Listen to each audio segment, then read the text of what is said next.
Everything we know, from people and ants to stars and galaxies to quarks and atoms, the entire universe, might just be a simulation running inside a supercomputer inside an even bigger universe.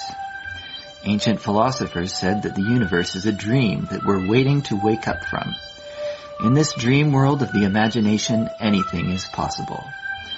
All cultural items, from the dreams of our rodent-like ancestors, to books, to television shows, are merely permutations of the reality we think we live in. Today's age of computers and video games places simulations at the center of our cultural consciousness. A select group of us perform simulations for fun and profit, and we call them games, role-playing and otherwise. We live to run simulations. Join us on the Simulationist podcast as we explore our culture of simulations. Hello, everybody. Welcome back to the Simulationist podcast. What are you, from Boston? Welcome to the podcast. Maybe I should. Anyways, I won't start again. Thank you for joining us, everybody. This is the 127th iteration of the podcast. I can hardly believe it myself. But only the first iteration of the podcast. I like to mix things up every once in a while. Just swap out my vools.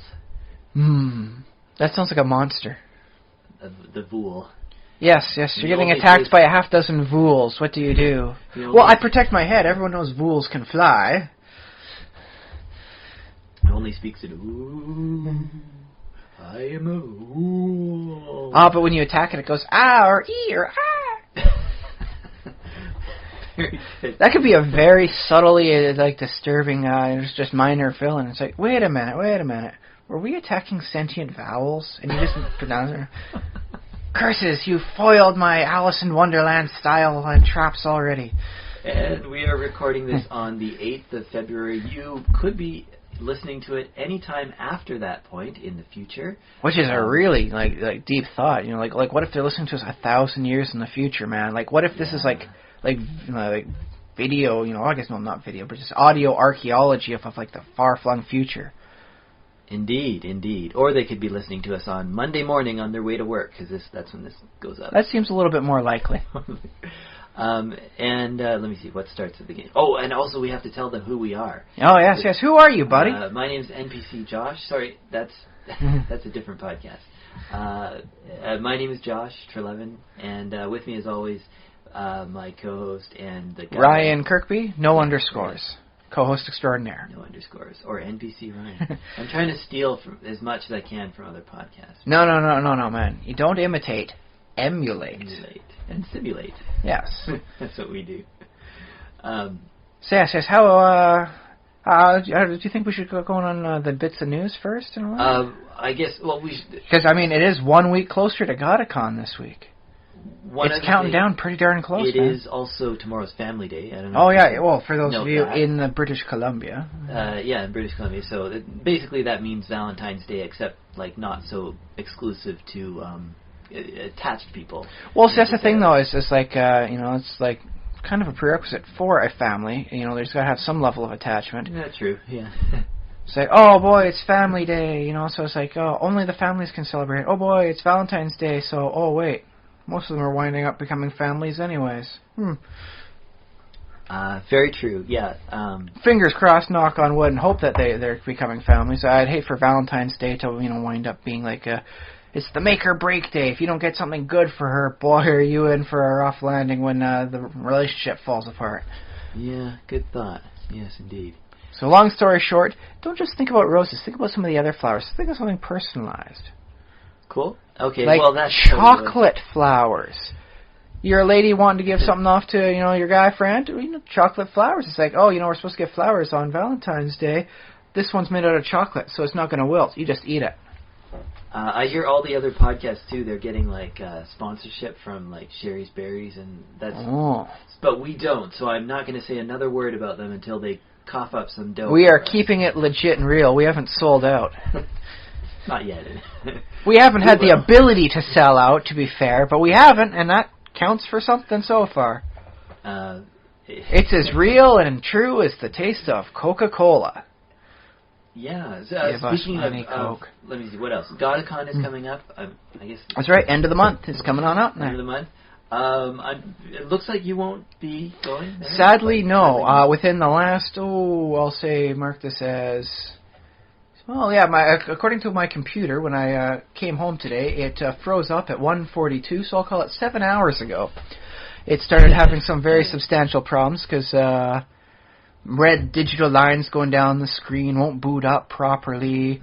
From what I've seen from previous computer problems, both mine and my friends and my family, as well as doing a nice little bit of an online search to verify, it looks like I'm going to need a new graphics card. New graphics card. Fortunately, there's a sale going on, in some of the local areas, and I'm going to use my family day time to, get myself a cheap new graphics card, and let's cross fingers and, knock on wood, it all comes in at 2 digits or lower for price. Yeah, which is about equivalent to what the ticket for GodaCon will cost, which are still available if other people want to sign up for the convention. Would that I was rich enough to afford everything, but, as, a husband and father, Valentine's Day is coming up. And in the next couple months, I've got the anniversary stuff coming up. Money's going to be a little tight, so I'm really going to miss the fun. I'm going to miss the tables. I'm going to so miss the auctions. Oh, I'm so sad. But let me say this: like, we have a lot of listeners. Well, we don't have that many listeners, but we have listeners who themselves are disappointed at not being able to attend various conventions, including this one, because they might live halfway across the planet. I am a little sad that I can't visit, PAX and Dragon Con myself. Yeah. But so at least now you can, they can feel with you. Although me, I'm still going. So yeah, they can be envious of you, but they're on my side of the fence. That's it. I think it just means I'll enjoy it all the more next year when I go. Yeah, for sure.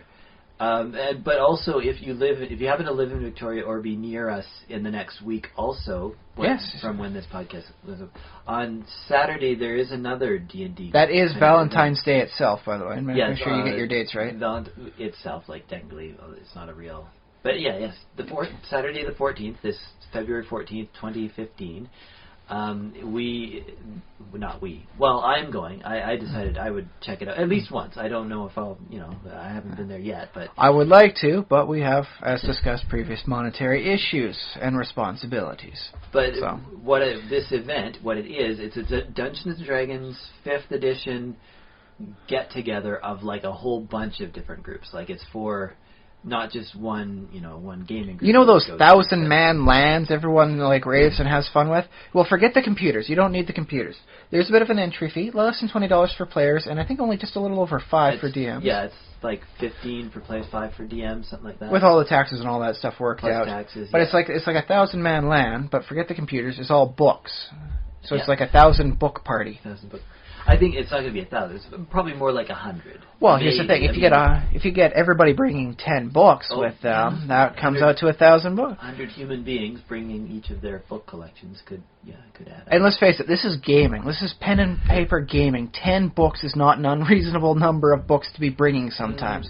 Now, if it is 5th edition, that might be at the high end of their availability. Yeah, so I can understand that. But hey, it's still not out of the realm of feasibility. Well, I would expect the Dungeon Masters to bring, I would say 10 would be a nice average number for your, maybe even a high number for your Dungeon Masters. Your players, 1 or 2 books, maybe 3, because you got your Player's Handbook, plus your class specialty book, which I don't think exists yet for 5th edition, so that's why that is not there. But they will be out, and I'm going to enjoy them as soon as I can afford them. Plus, players bring, for inspiration, they'll bring their favorite, might have a novel their favorite novel. They might bring Cthulhu books or something like that too.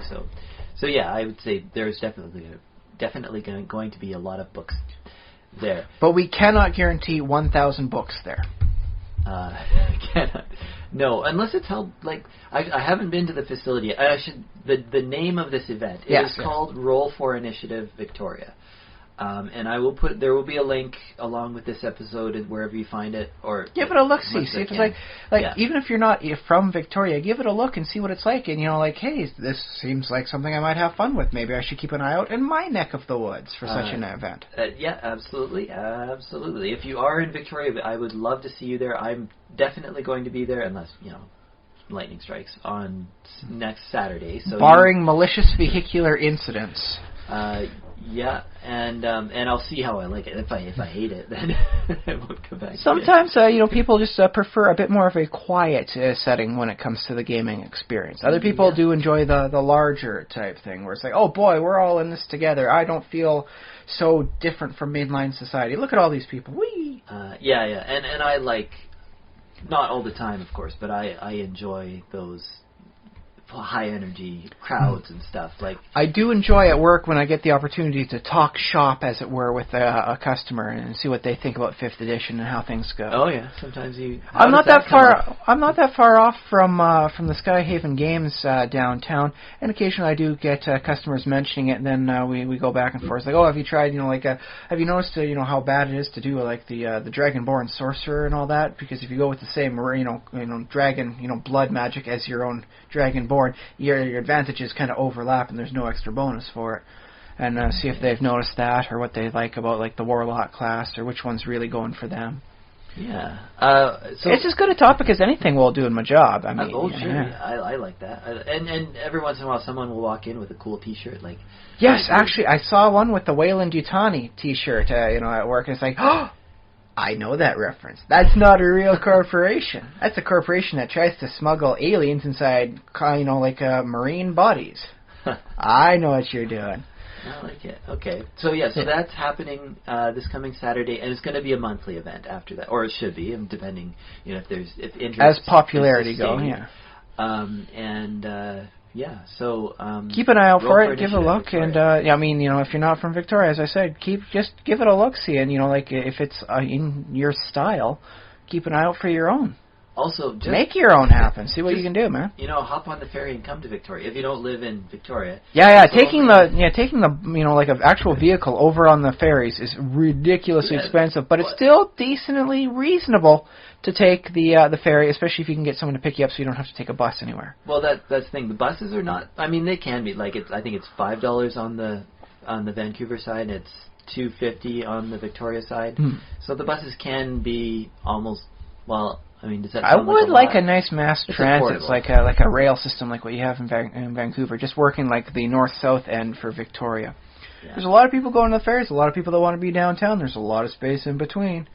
I feel like I should make a trip to Vancouver sometime in the next year. Just a trip or a pilgrimage? Is there like a specific reason to go there? Just like, I want to be in Vancouver now. Well, I don't know. I would go to VCon, but again, that's also more money. So maybe for some other. I don't know. See if I can set you up with someone I got. Show or something like that. I think I might go to. Do you remember Critical Hit? With They got good stuff going on. I'll see if I can set you up. You remember my brother / sometimes co-host Jason? Maybe you can save some cash by bunking at his place. So.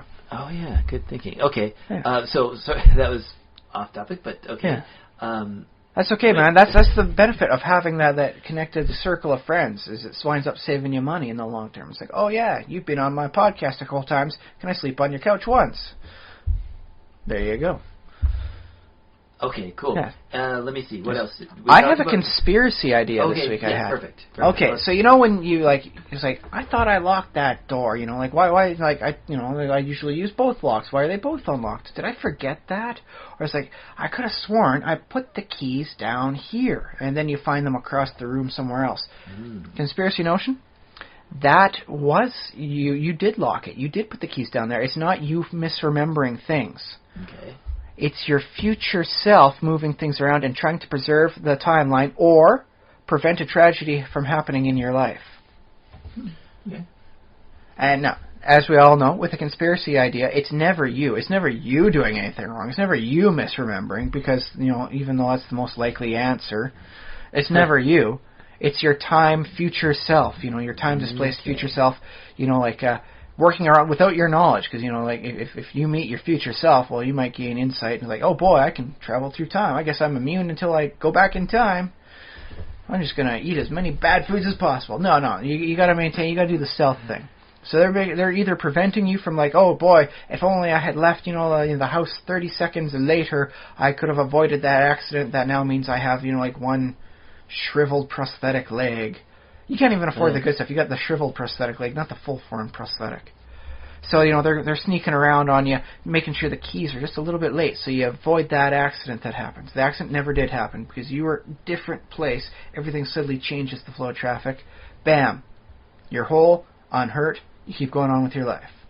Good. Yeah, I like that. Did I ever tell you, I had a weird, this might be too complicated to try and explain. Okay, give it a shot. But it's never too complicated, just difficult. And I don't actually think this is the case anymore, because I sort of convinced myself for other reasons that it's not plausible.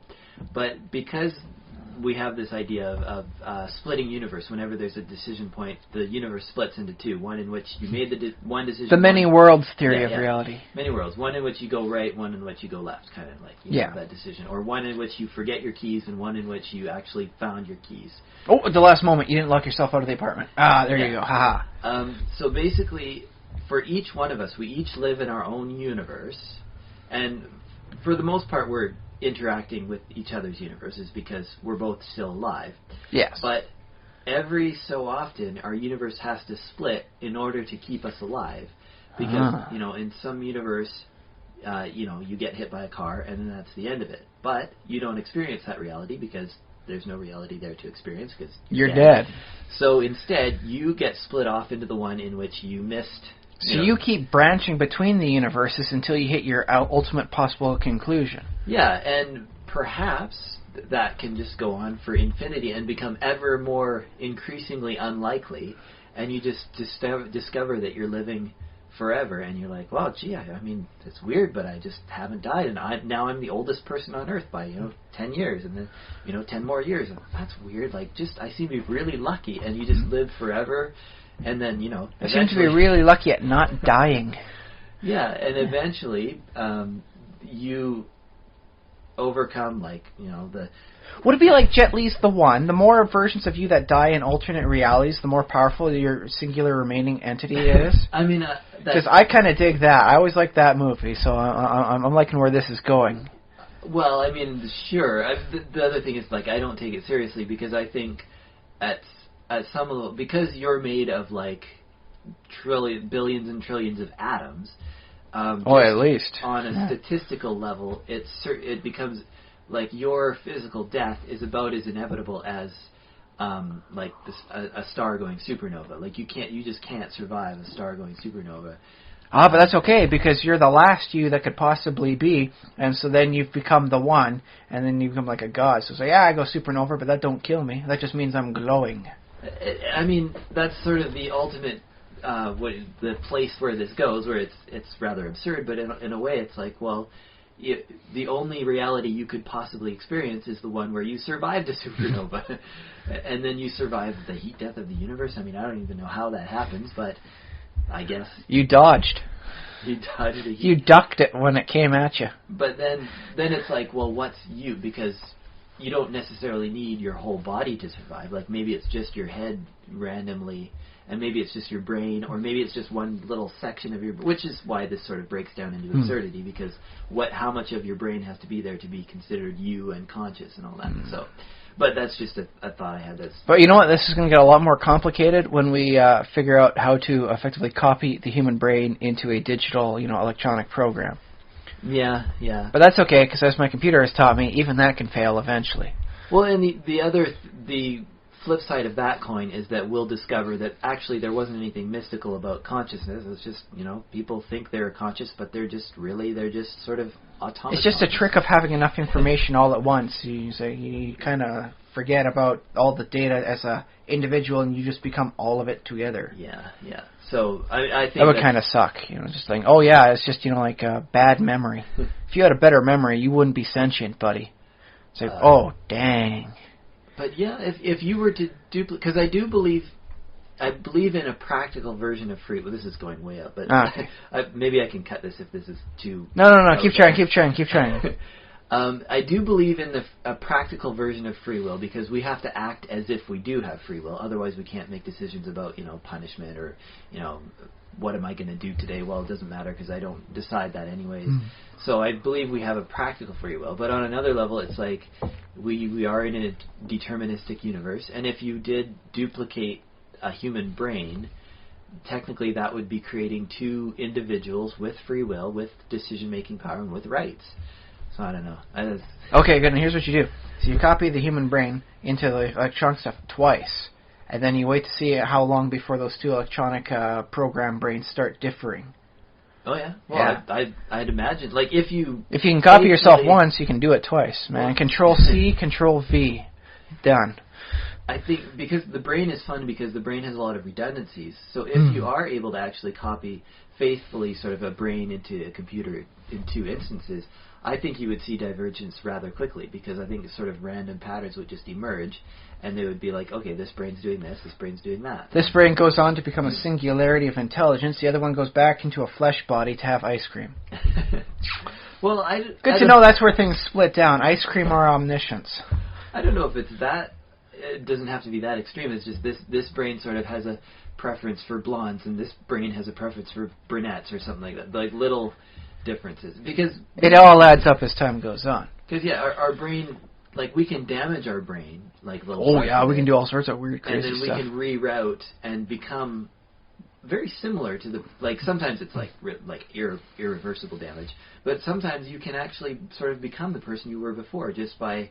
And then sometimes you wind up having a stroke, and then when you recover, you don't see your wife. Whenever you see your wife, you see a coat rack.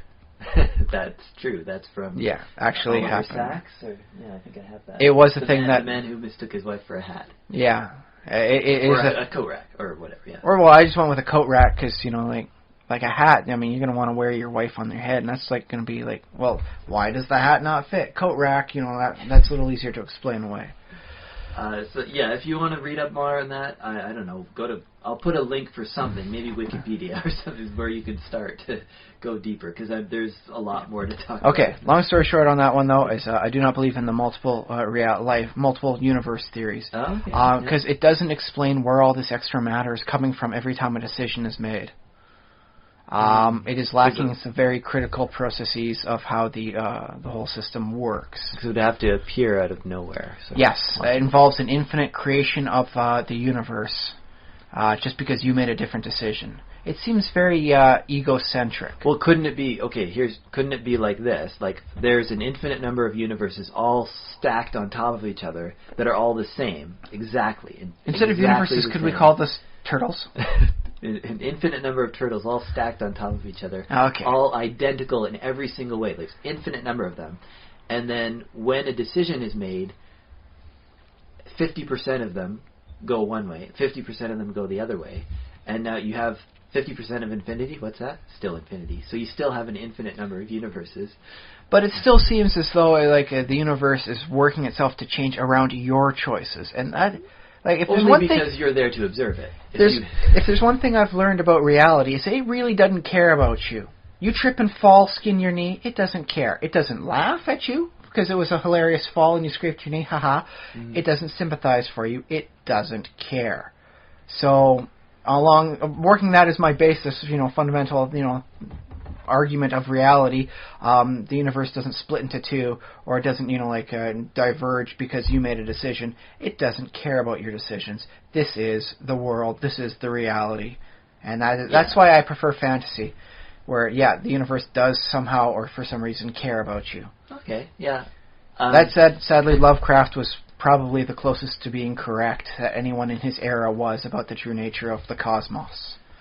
Yeah, I think I generally subscribe to that. It is kind of depressing to think about too much, though, so be careful on that, you guys. The other thing is, how much relevance does that have to my actual, going to work and taking one route, turning left instead of turning right? That whole, universal stuff doesn't make a lot of difference. Well, it just seems a little weird, the whole time paradox. You go back and you shoot yourself, so you can't go back and shoot yourself. So you exist, so you go back and shoot yourself. And it's like the universe is flipping some sort of weird binary switch, and it seems like, you know what, there's an awful lot of all of infinity that doesn't care about you shooting yourself. Why does it keep flipping back between these fundamentally identical situations when all that mattered throughout the time thing is whether or not you exist to make it? So we'll call it localized to the solar system. Sure. I mean, the only reason why you think that you matter is because you only ever find yourself in the universe that you're in. Which, I mean, that's that sort of. I would like to see some interesting situations whereby we could figure out what happens when a time paradox happens, because I have some interesting notions about time space calluses. The more you go back and create something that makes sure you can't do it so that you can do it, and it builds up and then you can't do it. Things change enough so that you can't kill yourself, and that's how the universe resolves things. Some sort of time-space callus to change the little bits and pieces. Even if it's quark level stuff. I think I've seen thoughts on that. Like why time travel is impossible is because the universe only travels in a path that doesn't allow itself to contradict itself. Yeah, there's some mathematical models I find just I wish I knew more about math because it would just be beautiful. They have an actual bit of 12-dimensional mathematics whereby you can, in this mathematical situation, shoot a marble back through time at itself so that it knocks itself out of its orbit. And then it works through the whole time loop stuff, and it works out. So there's no mathematical way you can shoot it so that it doesn't do anything other than do what it has to do to keep the loop stable. And the fact that the math supports that version of reality, that's ooh, the math supports it? That sounds tantalizingly amazing. I had one other objection to my weird far out quantum immortality theory. I do like it though. I do like the concept that everyone eventually becomes the one. Yeah, but the other objection, sort of everyday objection, is that otherwise, this way, you would never ever fall unconscious or go to sleep, because you would only ever experience the reality that you're experiencing. So you just stay awake forever. But I guess we're only living in the reality in which we have slept in the past and are awake now. So I don't know. I think there's some interesting things to be said about what's going on in your subconscious to maintain a conscious continuum. Okay. It may seem segmented, but that's just like blinking. It doesn't mean the universe goes away whenever you blink. It just means you weren't able there to see it for a second, or technically 1/5 of a second, but whatever. Yeah. Okay. Plus, if there's one thing I've learned is my subconscious has some really deep, powerful abilities and is a bit of a dick. I can't remember that song, and then I go to sleep and it's oh, by the way, the song was Will Smith's Freakin' It from his Millennium CD. And I'm like, why didn't you tell me that 15 hours ago when I really needed the information to talk to, continue the conversation I was at? And then Brandon's just I didn't care. Didn't care, buddy. So, yeah, I think there's something to be said about the power of the unconscious mind, even if it is a dick. Yeah, well, I wonder what's... Oh, well... Yeah, all right. That's a topic for another day. We have a nice little official, proper topic, although I suppose maybe... Should we... I didn't do a lot this week, so I'll just... I watched some Star Trek and the Next Generation, the first season of... You know what they never show anymore for Star Trek? The animated series. Oh, yeah. I've never gotten a chance to see any of that on TV. I never saw any of it. I've seen stills from it, but I've never seen they had cat people on there, just walking around cat people. That'd be kind of interesting to see. The stuff that they couldn't do because the prosthetic makeup and the budget wasn't there. Yeah. I love Star Trek because it feels like when I was watching it, it's like this whole community of creators coming together. Mm-hmm. They are very inclusive for their style, and they will keep scripts that people have sent them. Yeah, they very have, beautiful that way. They have writers and a variety of writers, and then they have all the makeup artists and the model creators.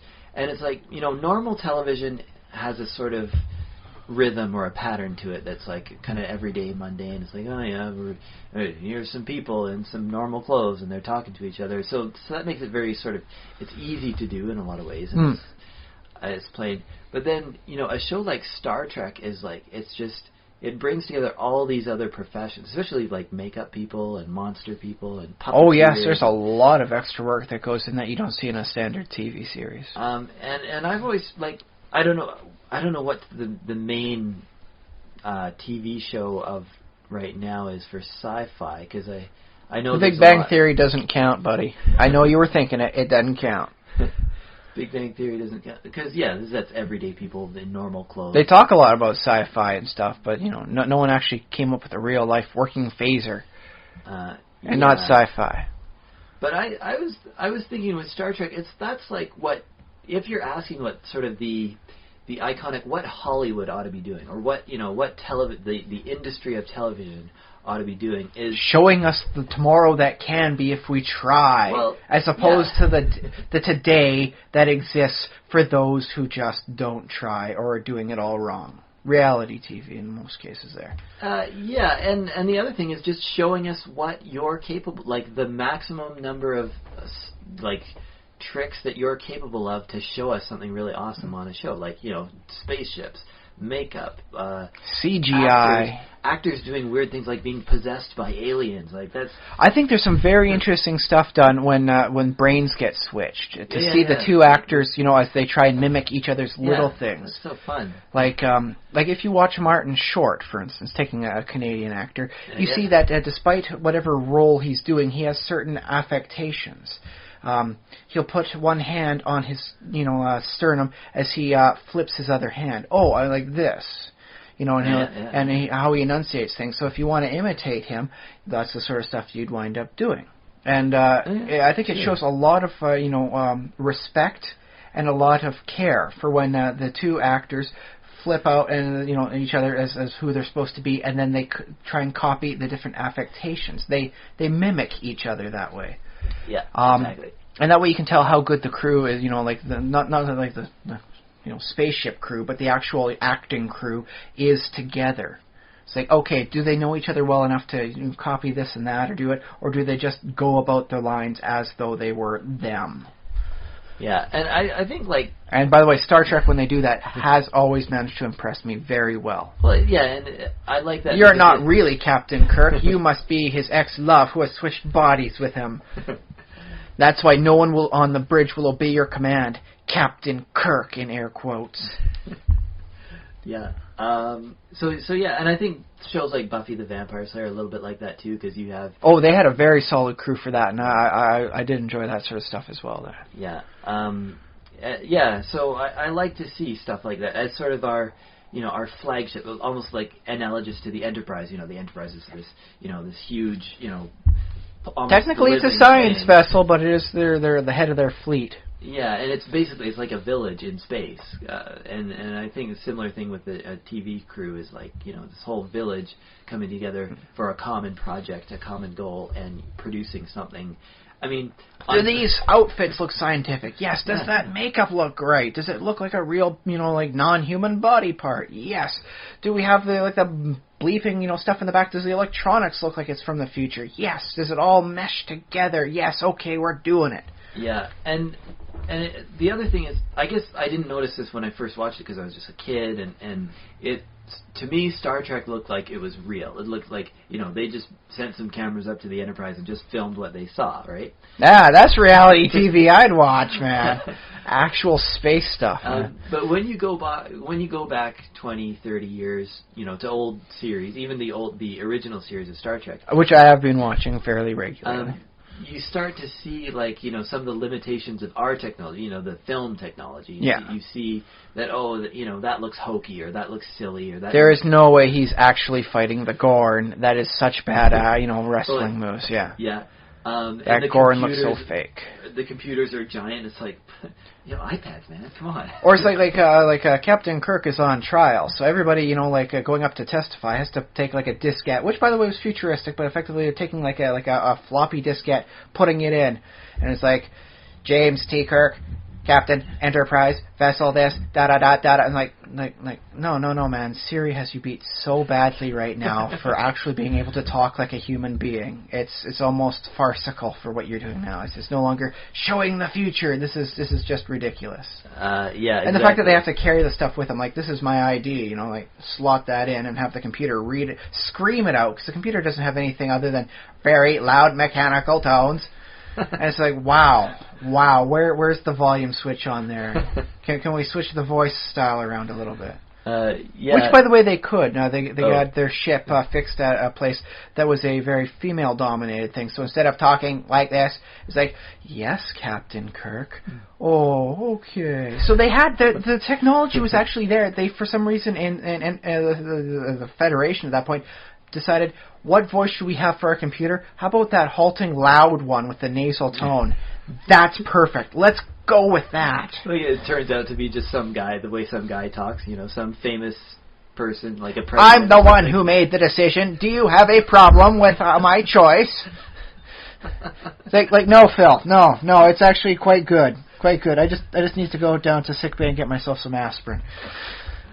But basically what that does for me is seeing a little bit of hokiness in the old episodes is it reminds me that this is a human artifact. Whereas in the newer, like, whatever's made kind of in present day... Voyager, Enterprise series, yeah. I can be fooled by that. I'd be like, oh, I believe that's really a spaceship. Stupid me. But, yeah, when you go back 20 years or so, you're like, oh, no, this is an amazing achievement by human beings who, like, worked all together with different crafts and stuff. A guy made that computer band. They wanted to tell a deep story, so they made sure this looked good. And, like, when you saw, like, the next generation, it's like, oh, my God, there's, like, no keys or buttons they're pushing. It's all like a touchpad thing. Yeah, wow, how futuristic is that? And then touchpad wound up being a little finicky for us, and we don't do that as often as we should. Although we're doing pretty decent with the smartphones these days. Yeah, I think we might still be going that direction. Although in, like, 300, 400 years... Who knows? It might be the Tony Stark thing. Do you remember the Iron Man where he's got the... It's all HUD display with, yeah. Although I do recall hearing like one of those conspiracy things, like, oh, we looked at the crashed alien spaceship, and what they had instead of like a keyboard apparently was like 2 hand areas. You put your hands in on like it's just like the indent of the hand, and like depending on how you wiggle your finger, each key had like 4 different like letters.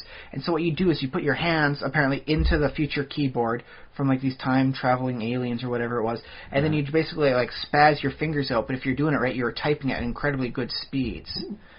And I would hate to have to learn that. I mean, I'm good at typing normally, but like just I have to relearn by like twitching your fingers would be kind of rough. Yeah. But it does look pretty futuristic, and I wouldn't mind seeing that. It's like the future. So, you just put your hands in, and you just jiggle them out. Just, like the person who's working the electronics end of your show is like putting all the data up. Like, oh yeah, this is totally what you're typing. You're hacking the system. You're totally elite. Sweet. Yeah. So sometimes I think it'd be best instead of like, oh yeah, they still use a touch tone thing, a touchpad sort of thing. It's like, no. Hands go in, spot, and they twitch a whole lot, and everything types at like 500 words a second. Yeah. Because you can do that in this more economic, and efficient style. Indeed. Whether or not anyone will actually take him up on that is probably pretty slim. But at least it looks futuristic that way, And that way it's like, oh, how are they able to do this? It's like, well, it's the future thing. You don't need to. It's all like touch and all that. And I guess the other thing you could do, unfortunately, is like if you wanted to do like a super futuristic, like this is awesome future stuff, is just have like people, in a room and saying, oh, I'm doing this now. And, they sort of stare at the wall for a second. Okay, it's done, because sort of they have computer implants in their brain. No, but you still got to have style. So instead of like computer implants just in the brain, what you got to do is they got to put on like the cyber gloves to interact with the thing, and then they wind up putting like the 2 hands to their temples. So it's like like I'm doing mental things. You know the pose, right? Sure. I'm reading your mind. So they put the 2 hands up on there, and that's how they interact with the computers, man. It's just like as like the CGI and all that stuff goes behind them, and they're doing it all done like Yeah, but the whole show could be like. People don't have to run around the ship. They can just be sitting in a chair, being like, "Okay, ship, move." But that's why you got to do stuff. You get the power glove for the one hand. You got to move it around. It's like how my hand moves affects how the ship moves, provided I keep my 2 hands to my temple. And then you're like, ooh, theremin style music playing. Yeah. So, I mean, you do have to keep a little bit of sense of style with that. But you can meet halfway. You can meet halfway and make it look really crazy futuristic, man. So, yeah. Indeed. Okay, well, there. So that's your week. Tangent from my week. Well, how about, did you do anything? I had lots of fun with Minecraft this week, playing various things. And then your computer died. Yeah. But on the other hand, I think I made some very good progress in my architectural stylings. Oh, yeah? Like, I took the farm I had, moved it over to new areas. I, built up, a new one, expanded, made, instead of just the 1 tower, it's 3 connected towers, 2 of which are growing plants, and then I've got a nice little spot for the animals in the 3rd one. And it looks great, and it looked great. Hopefully I'll be able to get everything back, so it looks great still. Mm-hmm. But, it's got nice glass going here, and it's got, some lines there. And so I found it's like, I can definitely use this as a benchmark, because I go back to some of my older games, it's like, wow, You built a very tall, square-style building. Congratulations. Or you have built a wonderful city. It's got 200 residents in there, but it is a circle with a bunch of buildings inside that do absolutely nothing but, help produce more villagers. And this one's like, oh, you've clearly got a nice defensive wall around your inner palace area, and this is a beautiful-looking vertical farm, and, oh, you were doing some nice work redesigning the temple sort of thing. I got rid of the orange wool, and I was putting in blocks of coal for a very stark contrast. I was going to get myself some brass for a nice brass background, and then I was actually going to repeat the design on the corner towers of my my little inner defensive wall. And it would have looked really boss, and hopefully will when if I can get back to it. Yeah. I explored something. I found it interesting though. My daughter picked up on my different playing style. Like before, really? when I was in the other world, I'm like, okay, I've got my cleaver. I want to see how many heads I can hack off in a night. She's like, skeleton, daddy, over there, creeper, skeleton, zombie, and she was helping me out. But this time around, I'm playing the archaeologist, the scholar type thing. And so we find a little cave, and there's some stuff going on there. She's like, oh, skeleton, oh, zombie. She somehow sensed my different play style, and she reacted in a similar style. She wasn't pointing out like, oh, go kill that, daddy, or it's a monster, kill that one. She saw it, she sensed, and she reacted. So I was clearly must have been doing something very right to evoke the different, reaction style with her. Because she was playing with Daddy on the whole thing as I explore the cave. It wasn't even very deep in the cave, but she was like, oh, skeleton, or, oh, zombie. And normally she's like, zombie, kill it. And it's like, oh, so I'm playing in a different... Now we're being defensive or cautious or whatever. Yeah, it's like she maybe that's good on me, maybe that's really good on her, maybe she's just really good at picking up that sort of stuff. I mean, she is my daughter, and I'm willing to grant extra... Were you not wearing armor, too? I had leather armor. Leather armor. She knew. She was like, leather, don't fight that zombie, Dad. The leather's halfway into the red. I mean, once before the computer crashed on me and all that, I was using the archaeology revival mod to get DNA from, extract DNA from various meat samples, and then get embryos of it. And I went through it.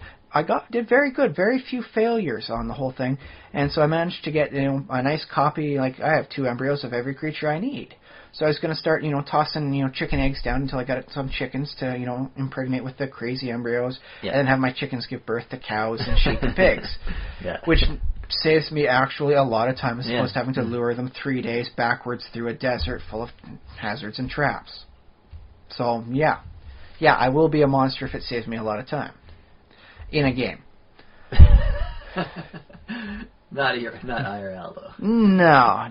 Actually, I find in the real world, I will take the extra time and effort just to make sure I'm doing things right, because at least this way I know I'm doing it right, and I can defend that stance.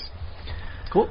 But yeah, everything was going nice and fun, and it's like, oh... Then I come home today, and my computer's frozen, and then there's, red lines going down the screen, and I'm like, oh... But hopefully this time tomorrow I will be once again happily nestled up with my computer. Fingers crossed, knock on wood, all that jazz. Yeah, and our listeners can send you good karma, I guess. Well wishes. Waves of... if you know exactly what this problem is, like, no, it's not your graphics card. You just have, bad RAM. Send a note quickly so I don't wind up spending, an extra $80 on a new card I don't need. I suppose I could... the simulationist@gmail.com is our email address. You can send a note there. You could also tweet at me... Spaceboot1! At Spaceboot1 is my Twitter handle. I really need to tweet more. It would help... I bet it would help if people, sent me tweets, because I haven't been consistent with tweeting out, and I feel bad because every time... Put the weight on Joss's shoulders. Send him a little pressure, man. Make him force him up. If people force me a little more, I think I will tweet more. But yeah, I get what do you call them? And Twitter has followers. Yeah. People, you follow people on Twitter. But you don't have to, but that's sort of... It makes it easier to reply, though, doesn't it? Yeah. But yeah, I keep getting followers and then I keep losing them because I'm a whole week goes by without tweeting. So I'm trying to be better at that. That's my New Year's resolution, my February resolution. Be better at tweeting. But what else? Oh, and also Facebook has our page. I could claim to regularly check Facebook, but I'm going to be using my little netbook, and that's really underpowered for a lot of all the ads they have down on the side there. True. So I will be going through just the basics of making sure I'm into the game. I've done my daily thing, to make sure I don't have to reset my daily progress. And then that's going to wind up being about it for my online presence until, fingers crossed, maybe even 14 hours from now. So in all honesty, then, people are probably not going to be able to get a hold of you before you end up making this purchase. Well, if they were to contact you through the Simulationist, I can Gmail, call you. Yeah. Call you on your... Ryan, don't spend the $70 this way. It's just the RAM thing, or you just got to get yourself some airbrush thing. You've got dust in your video card. That's all it is. Trust me. Our listener said so. Yeah. So yeah. Hey, Bob or whoever. But I do I am coming to the realization of just incredibly how central my computer is to my standard life. I play songs for my daughter on there. I check my my email. I do my games there. I have my resume on there. It was a very nice resume. I just finished updating it and made it look all nice and bossed. Because you want to keep that up every once in a while. Always keep your resume up to date. Unfortunately, I never saved it to my external hard drive. Ooh. Wah wah wah. Hopefully you can get that back. I'm 95% certain it's just a bad video driver. Yeah. I had some issues before when I was running the SETI at Home program where it would freeze up my computer, so I stopped doing that. Okay. And I guess I should have taken that as a warning sign. I was like, dude, your video driver's acting up a little. Maybe you should fix it before it needs to get fixed. Set aside $5 a month. Yeah. But I didn't listen to that little voice in the back of my head. Yeah, so if there's other reasons why you want to contact us... Oh, yeah, any reason. Yeah, those, any reason at all. If you're a Nigerian prince, get a hold of us, man. Actually, yeah, at this point we're accepting spam, we're accepting whatever you've got. Once we get a little bit more rich and famous, we'll be able No to slash fic, please. That is about the only request I make, yeah. I'll take it. I mean, I won't... You never have to... Okay. I won't. If we get some, I won't show it to you. But okay. Okay. I'm okay with that compromise. Yeah.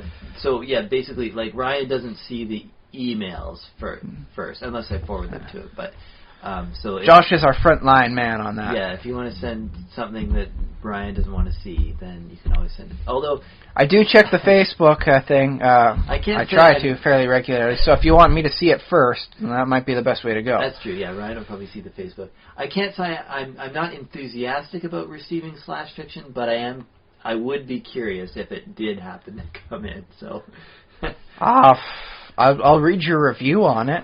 I'll get you. Now you're. I'll read the review on it, but I just don't want to be at that primary circle of it actually that happening. Okay. Okay. So yes. Other than that, my week was going pretty darn good. Got a chance to see an old movie this week, The Leech Woman. And I watched it this time. It's a very shallow ending for her. The lady winds up not being able to restore her youth, so she jumps off a balcony and dies.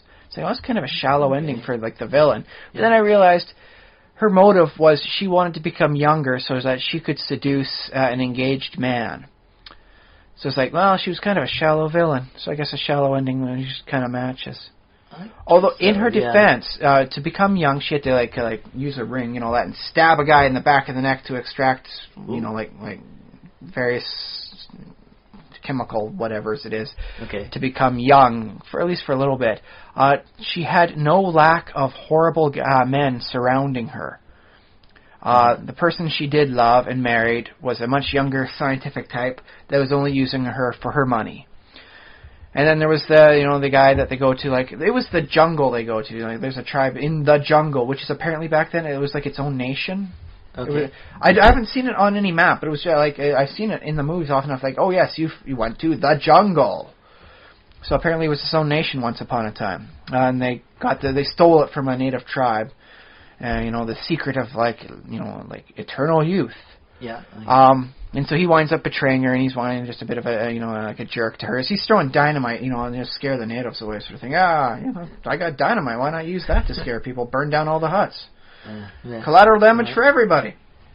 So don't feel bad about him dying. Don't feel bad about the scientist guy dying because he was using her for her money. And then she's hunting people down. She's doing the widow sort of thing, the Black Widow. Yeah, and it's she's going to wind up killing this man, sort of thing. Is he's clearly out for the money, sort of thing, and they're at like a lover's lane, sort of thing, and like, ooh, he's clearly paying as much attention to the jewelry she's wearing as like actually her. And so it's like, oh, I'm going to feel kind of bad for this guy who's greedy, and all that, but like he's willing to kiss and romance for the money, and then also now he starts choking her, and then she winds up stabbing him in the back of the neck with the thing. So it's like, oh, I feel like no sympathy at all for this guy. He's going to wind up choking her, possibly unconscious, possibly to death for her jewels. So it's like, I had a really hard time seeing her as a villain, because it's like, it's like she's getting rid of a lot of jerks. There was a lot of jerks back then, apparently, that needed to get rid of, sort of thing. Yeah. But, was it like almost like a feminist thing, or? No, she was just really shallow and petty. She wanted to be young and beautiful again because she hated being old and not as beautiful as she once was. So it was very vain of her. Yeah. Although she did wind up killing the one decent guy's fiance so that she could have him all to herself. And that was kind of a tipping point. But by then was the last half hour of the movie. There's a detective that winds up coming and calling, and he was like, oh, like there are dead people all over the streets, like who's causing them? Like, can we talk to your aunt there, young lady? And it's like, so she was pretending to be her own niece, because like how do you explain they're the younger self? Well, that looks so familiar. It's like, oh well, I'm her niece. Yeah. And then things wind up going south pretty darn quickly. She commits suicide instead of facing justice. Yeah. Okay. Yeah. I'm kind of okay. In some ways, I'm okay with the shallow goal, because it's like, if you're a person, you decide you have a goal, and you say, I decide that what I want is to marry this person or to But the reason for eternal youth for her was simply because I don't like being old. I'm not fawned over by men like I used to be. And it's like, wow, that's really vain. Why didn't you want to, I would like to have eternal youth so that I may be able to, truly to redefine the fields of science which are my passion. This is just making sure I can devote the time that one person's life no longer has time for.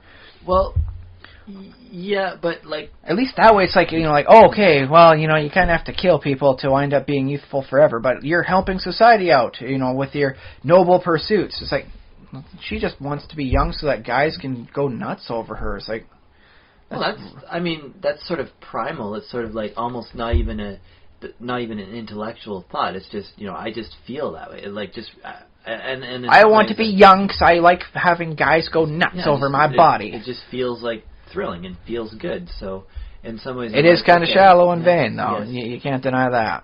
So that's why I found it an interesting second watch, because I never noticed that the first time through. Okay, yeah. What else is... like the Wolfman, he gets turned into a werewolf. It's a horrible tragedy. I just want to become human again. I have to kill somebody during the full moon because that's my bestial nature. But the other thing is, isn't... You don't feel sorry for her. It's weird. I know, you like to say, well, I like the idea of aging gracefully, I'll accept my wrinkles. Oh, and in her defense, when she was an old lady... She was still being played by a young actress who had to have makeup on, so she did have a really creepy Leatherface sort of style going on. Yeah. So she was not aging gracefully. She was actually looking kind of scary with those artificial wrinkles on her makeup skin. So. Okay, yeah, but people... It's like you're wearing an old person mask. It's creepy. People get old, and people look like... Weird things happen to your face when you get... sometimes we like to... Features get de-accentuated, other things become extra accentuated, hair starts growing out of the... Why is it growing out of there? And sometimes we blame them for, sometimes it's like, oh, you spent too much time in the sun, or oh, you did too much plastic surgery or something like that. But a lot of cases, it's just, you get old, your face just deforms. It changes. Your face is technically always changing. But, And, what was... Did I? You didn't need enough elastic. There's no more elastic in your skin. But the thing is, isn't there some part of us, some very, some of it's small or we suppress it, but isn't there some part of us that does want to stay young or stay in a certain age? I'll admit this freely. I won't lie. I would like the biceps and six-pack I had when I was 24. Okay, yeah. I also seem to recall having more energy back then, so I wouldn't mind that either. But I can grow much better facial hair now, so I guess it's a bit of a trade-off. Yeah, that's true. I feel like as a dude, as a male, I'm pretty happy. I've always been happy with my body. far from perfect, but I'm always like, yeah, I feel comfortable. Like, I don't feel any Yeah, but pressure. trust me, you get a real nice sense of self-worth when you can do 500 push-ups in a row, man. Yeah, that's pretty awesome. Although, I suppose I could get started at that again. Once I get pretty good, I could just put my daughter up on my back and then get some real extra weight on there, and I could get that six-pack and all that back. Yeah, but it's not as easy as when I was 24. Well, yeah. But I realize, the reason I don't have a six-pack and pipes right now is because I'm not doing that stuff. I have earned the body I currently have. My choices made me have this. Yeah. If I get, tooth rot, it's because I didn't brush my teeth at night. So I brush my teeth at night so I don't get tooth rot. I have good teeth that way. Or, well, decent teeth at least. All right. But in some ways, like that character represents some small aspect that every human being has some small desire. Like, they might not, kill for it, but if you could, there's probably some people who would say, well, I want it that bad, I have that desire in me, and it's within reach now because of magic, because there's a magic spell that can make me useful. Here's your little MacGuffin. But it requires me to, do something horrible for it, but some people are like, no, that's in me, that's in everybody, and I'm the one person who's going to actually take it and say, yes, I'm going to take that gamble, or gamble that deal, that Faustian bargain. That bargain, and yeah, I'm going to become a monster in order to make myself feel good in some other way. See, because now my consideration for what she should have done was, okay, find out what chemicals are being used. Does it have to come from a living, male's, like spinal column? Maybe we can just, we're killing a lot of cows for their beef. Maybe we can just make use of the spinal column. Maybe it's the same sort of thing. Maybe it's like any sort of like animal. Yeah, that's a good point. Maybe we could just do that, and we don't have to kill people. And maybe we can analyze the ring and everything the process has to go through, and maybe we can, sell this eternal youth thing to everybody. And then she becomes the richest person on the planet, and she's young, and she doesn't have to kill people. And she probably winds up, getting her own harem of young men. Maybe they're young, maybe they just look young. I don't think she really cared. That sounds awesome. Wow, I love your version. Yeah, and instead she was so shallow and vain. All she wanted was her eternal youth, and she wanted, the one decent, man in her entire life to, be nuts over her. Yeah. Which, okay, like, if there's only one decent person, for you to be romantically interested in, I guess there's some extra weight to trying to make sure the two of you unite. But, eternal youth and beauty for everybody, hooray! That seems kind of like, like a good thing. Yeah. Oh, although I guess it would really only be for, like, the first world people. Well, I like the... Oh, and I'd also set some aside for the proceeds I would be getting from this to help out with the tribe I stole the stuff from, and I'd give them that back. It's like, oh, by the way, turns out you don't need to kill guys for this. We can send you some cows, like 3-4 times a week if you want. I got money set up for this. I got a fund for you. We'll ship the cows. You guys can be eternally youthful, and you can be eating all the hamburger you ever wanted. I'll send some hamburger helper down with you, too. You guys will love it. It'll be great. Yeah. I bought the corporation last week. I've got that much money. I like it. I don't buy the product. I buy the company. I like the thought, too, that our society, like, you could blame her, like, what her decisions... You can blame it on her, of course, but you can also blame it on sort of her surroundings. None of the guys she's around are really, like, stellar examples. There's no winner there, aside from her lawyer. I mean, I imagine, like, if you had been in that era, like, sort of with your current mindset, assuming that you were able to bring your education and life experiences with you back in time to this I'm era. a time traveler. Yeah, you're a time traveler. You encounter her, and you're stuck there. You're a time traveler. Your machine has broken or whatever. So I forgot to fill the tank before I left. But that was because your future self took that because he knew that you were going to fall in love with her. So you fall in love with her. Although, mind you, this has to be a situation whereby I'm single. Cause right. I have made the conscious decision, like, should I ever have to go back in time at some point where I'm never, so far beyond, I'm still a married man. It doesn't matter where or when I am. I'm still married. That's how it counts. So, yes. I guess technically... I guess you're going back in time with my mindset. But the other thing is, you don't necessarily have to marry her to, like, help her out. Like, yeah. She's I'll be a comrade. Yeah, I'll help her out. Be her best friend. Although... It will be kind of creepy if she's hitting on me all the time, though. If you were stuck, though, in the 1950s, are you going to stay faithful to your wife? Yeah. If I'm on another planet, if I'm in another time, I'm still staying faithful to my wife. Yeah. It would kind of suck, but, At least that way I could, say I was faithful. Okay, right. So, but that's... Because remember, true personality is what you do when the lights are off. When there's nobody there to catch what you're doing, what you do is who you really are. Okay, yeah. And that was probably a bad example. But yeah, well... I get caught up on a lot of book reading. There's a lot of classics even back then. That's true, yeah, because you wouldn't have access to the internet to distract you. And, I mean, I might be able to get in with the next wave of computers, get with the ENIAC sort of thing. Oh, that'd be awesome, yeah, you could... On the other hand, I have also decided to make sure not to, alter the timeline to any degree anytime before March of 2012. Because that's when my daughter was conceived, so anytime before then potentially changes the course of events, whereby anything that happens differently means my daughter is not born. Yeah, I've thought this stuff out. This is actually what goes through my mind as I have spare time. So in that case, you probably can't go ahead and interfere with this late, because that would make everybody on Earth, well, that would make all the rich people immortal, effectively, if they had a... I don't know if they're actually immortal or just, eternally youthful until they die. Okay, yeah. But it was never fully explained on that one. But that would have a pretty big impact on society. Even that would have a very large... But that's okay, because I'm capable of thinking in 4 dimensions. I do note, at the end of the movie, she dies, the ring's still on her finger, no one knows how it does, how she became young. She killed anyone else, aside from the people in the tribe back in the jungle. So, get on the good side sort of thing, and this evidence went missing, so I take this, so I take that, and then lockbox, send a note to my wife, say, let's see, mid-February, we'll say I went back in time later this week, so mid-February of 2015, make sure everything's set up so that she gets access to the lockbox and all that, and tell her how to proceed with things, and then bam. Timeline stays stable, at least until my present, and even though I might not be able to help out, be alive at that point, because, let's see, I think it was about a 60-year-old movie, so by then I'd be getting towards the end of a lifespan. Sure, yeah. So, on the off chance I'm not around there, I can at least still help support my wife and kid, living a comfortable life, and explain where I disappeared to. I didn't run away. No, I'm back in time. I'm making sure not to disturb the timeline so that everything that has existed will continue to exist up to my present.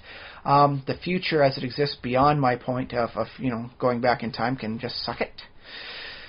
And although there's always the conscious option of trying to change the future as much as possible to force the time traveler to come back and get me to keep the timeline stable. I will hold the future for ransom. If you guys don't get me back to where I'm supposed to be, by golly, there will be no future as you know it. Yeah. That's my plan Omega, as I like to label it, for time travel. So yeah, there will be an internet come 1962 if I get stuck in the 40s. I like the thought that from your wife's point of view, she like on Tuesday you disappear, and on Wednesday she finds a note, and on Thursday she brings the note to the bank or whatever. And it's like, oh yeah, you have like $50 million because it's been accumulating interest since the 50s, and decent investments. And I knew eternal life, but I mean your husband's gone because he. Due to circumstances beyond my control, I forgot to fill the tank up fully. In bracket. By the way, the time machine is located here in the storage area there. I like that. So you're now set up in the effect that I've effectively died. However, now that this is all set up, please come meet me with the car and a full tank of gas at this date so that you can come get me back into the present. And then on Friday she comes to meet you. You're 50 years older, but you're still around. Well, I suppose by this time it was called me just an extra 10 years older, so I guess I wind up being older than her. But it's not about age on that sort of thing. I wouldn't think so. Yeah. I'd have a couple gray hairs going on sort of thing, but hopefully I'm looking decent. I'm doing the extra. I got time to spare. Well, there's only 2 channels on TV, and I've watched TV an awful lot. I've seen most of what's already on TV and what's coming up. I think that, from her perspective, is you went away on Monday, and on Friday you came back and you were aged, but other than that, that's okay. Her life continues as normal. Because we've got the secret to eternal youth. I can go back to make myself look young. That's true. Now you have Bam! The serum. Yeah. Let it never be said, if I get sucked back in time some reasonable amount, I cannot make the best out of a bad situation. At the very least, I read a whole lot of good classic novels and I become a well-read person. It's something. That's what I call my bronze medal plan. Cool. I find a nice little spot out in the middle of nowhere that doesn't affect the course of history, and I read a lot of books out there as I get a decent job. Knock on wood. My skill set is kind of awkwardly placed for that times, though. And I can't really back up my accreditation, because the university I went to only exists 25 years back in history. Well, in those days, if you wanted a job, you just walk into the place and say, "Can I have a job?" And they're like, "Yep, here's your broom," and, next thing you know, you're running the place. Well, provided you got the tools, you got the talent, sort of thing, yeah. So, yeah. So that was your week that you've been in. You're surprisingly looking well for having aged so many years, but... Well, I do have the secret of eternal youth, apparently. But yeah, I mean, you don't do that whenever you're watching, like, a sci-fi movie. It's like, okay, now if I'm here, how do I make the most of this situation? And how do I, not, get myself killed? Well, it starts by not jumping off a balcony, not killing other people for youth, and utilizing what I've gained for the maximum amount of benefit for everybody, but mostly me. Yeah, I like it. And that's why you won't be at GotaCon. Because I haven't gone back in time to get the secret of eternal youth through a fictional movie. Yeah. Cool. Okay. C'est la vie, such is life. So that was your whole week then. Any other? My whole 5 decades, man. Yeah. Should we move on to our main topic? Yeah, unless you want to talk more about like time travel plans. Well, always a fun topic, I think. It might actually sneak in. Well, I can't think of a way it would sneak in. But I wanted to bring a main topic or a discussion topic today, and that is let me see. Can I put it in the form of a question? It's about thresholds. It's about the first gate, the front gate to the dungeon. Like when you're going into it, playing D&D, you're going to a dungeon. The front gate, the first experience, the first encounter. The opening act. Yeah, opening. So what players encounter first, and like how to make sure that that's done right, or should you even care about it? I mean, should you just breeze past it? I remember the old Hero Quest board game stuff. There was no world outside of the board. So you never found yourself at a doorway. You found yourself in the first room with an entry, like a small dialogue of text for you. So why are you here? What's going on? Yeah. And that was pretty limiting. Sort of thing. Yeah. Although in one of the expansion packs they did have a nice tile you put it in the corner, and that represents like the Arctic terrain of like the harsh north, and you find yourself trekking into the dungeon through there, and that's the only time. And let's see, 10 adventures per puck for 40 for 54 adventures. I think that was only really used once. Huh. Yeah. I like that thought too. Like to jump right into a bit of discussion about front gates and beginnings. Occasionally, you see this in fiction more than I think necessarily role-playing games, but it can happen. But the gateway or the threshold to the dungeon or the underground experience, sometimes it's you reach it there by accident because you're hiding or like. Or you're chasing something else, Alice. Alice down in the rabbit hole. Because you mentioned like a harsh Arctic environment. Maybe you see a little a cabin or a shack or even just a cave, and you're like, oh well, let's go in there and find shelter. And it is snowing and blizzardy and it sucks out here. Let's go into where it's not at least blizzarding actively. So that. It's a very inviting place, and maybe deceptively too, because it's like, oh, there's danger in there, but it's inviting you in because, or the cold is chasing you in, or something. Well, it does set up for an interesting theme for the dungeon, the first room, and all that. Because, like you said, the Arctic area, and you want to go there. And I'm like, in the cold North Arctic lands, there is only one hospitable area, and that is the active volcano of Mount MacGuffin. Yeah. And so it's like, it's really cold and it sucks out here, but you know what, as soon as you get in and, the underground towards the, the magmatic dungeon of the, the lava area, it's like, at least you don't have to worry about the cold. So it's like, it's the only hospital. If we could kill all the monsters, we could take this over and we could have the sole heated dungeon in all the northern Arctic lands. Yeah. So it does, the drawing in, I think, is a very powerful thing. There's a reason why you want to go to there. Being railroaded is in, and then you find yourself at this spot.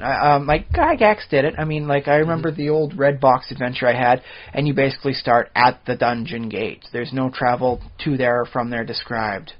Yeah. And which so, I think is a bit of a shame because, the leading up to there, before you get to Mount Doom, you have to go through Mordor. Which, by the way, had its gates as well, the black also gates. had gates, yes. Or effectively through Shelob's, little dungeon area. The back gate, yeah. Yeah. And both of those were very good examples of what you're getting yourself into. So you could see all of Mordor itself as the dungeon, effectively. Kind of is, yeah. It's kind of a giant dungeon, yeah. With, the Mount Doom as being like the final level. So I think that's an interesting way of thinking about it, is not just necessarily the first gate as being like the one that takes you down, but the one that takes you across the threshold of safe to dangerous. Yeah, and like, I guess in your standard D&D adventure, I guess where you start is like in a town or in a tavern, and from there you go out, through the wilderness. This is sort of the archetypical version, I guess. Yeah, we're going for the stereotypical dungeon run. But you go out from the town a little bit of ways, and you find an old castle. Because unless you're in, like the Forgotten Realms, the bar itself doesn't have a dungeon underneath it you can just go into. Yeah. Yeah, that was the thing they had. Well, sure. Still, I think. Elminster owns the bar. Of course, he's got a dungeon in the basement. I mean, it's silly, but it does get you in. It does get you adventuring quicker. Well, not quicker, because you could just say you travel a day across the wilderness, and now you're at the dungeon. So. But you describe the wilderness, how you have to go out of the beaten path. Like why is there not a lineup for this dungeon? Why isn't like an amusement park ride? And then you have to make sure to get to the dungeon sort of thing. There's the obstacle. You have to climb the cliffs of madness. Yeah. Well, that's the other thing. Like, find the fabled plateau of Leng. I was thinking about that, that first dungeon gate, and like how it's not necessarily the first act. Although I guess it's maybe the end of the first act, because it's the first act is getting there sometimes, yeah, and arriving there, and then I guess Act 2 begins after you get through that first gate, sort of part 2 of a 3-act story or adventure or game even, really. Act 2 is you get past the gate, and now you do the meat of the dungeon is Act 2. So your veggies, your first course was just the little wandering monsters on the way to get there. Yeah, I think so. And then Act 2 is your most of it, and then at end of Act 2, probably an epic battle, but not the last battle, but a pretty important one. Well, yeah, okay, I guess that does make sense. A lot of the stuff in like Diablo series was, especially Diablo 2, you go through this area and then you find the dungeon. So there was all those little monsters and little packs, and sometimes a named monster or two in there. But they were all just, they were the appetizers that get you to the dungeon, that gets you deep here, that helps you progress further. Yeah. But yeah, I guess I wanted to bring as a discussion that moment, that front gate moment, and also the fact that is a couple things. There is a temptation for DMs to sort of what's the word, funnel your players to the railroad is sometimes the term I think used, because you want. I mean, they don't know it yet, but they want to. I mean, even sometimes they should want to. They want to go in the dungeon. The dungeon is the most efficient place for killing and looting. But it's also, aside from the tavern, but that gets you into a whole lot of trouble. Then you're not allowed to ever come back. Yeah, that's true. But it's also the characters need, the players need to. They're like, well, why would my character want to go into danger? I mean, I could live a perfectly reasonable life as a farmer, or that whole stuff. But if that's the kind of person you are, why are you trying to play an adventure, man?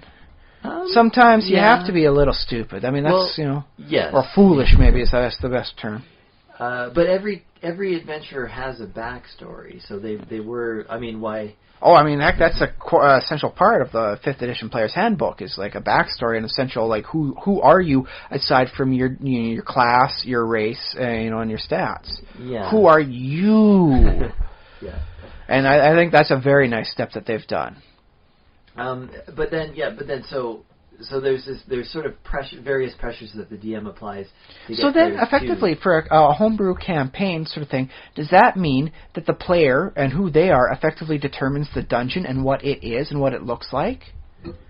Because, I mean, sure. you could make a very good argument that if there's no rogues, you probably shouldn't be doing too much for traps. If it's all wizards, you're not going to have too big for, like the monsters sort of thing. Yeah, well, I like to picture, like, sort of an imaginary D&D world that doesn't actually exist, as a platonic ideal of... The world of Generica. And in Generica, there are thousands of dungeons. And there are thousands of little variations on this, kind of like our multiple worlds scenario, the infinite worlds.